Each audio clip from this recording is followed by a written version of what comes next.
Umabot sa halagang 8,000 piso ng iligal na paputok ang nakumpiska ng mga membro ng Urdaneta City Police Station sa kanilang isinagawang intensified monitoring and patrolling sa kanilang area of responsibility, partikular sa Plaza Market sa Barangay Poblasyon, Urdaneta City, Pangasinan.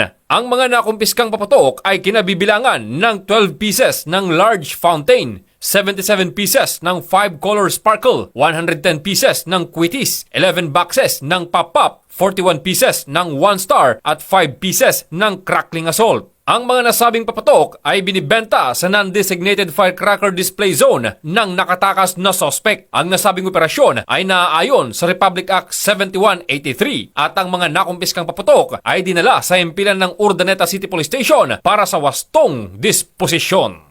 Mula dito sa Ilocos Region, ito ang inyong PNN Correspondent, Police Corporal J.R. Del Mendo, alagad ng batas, taga-taguyod ng Balitang Pulis.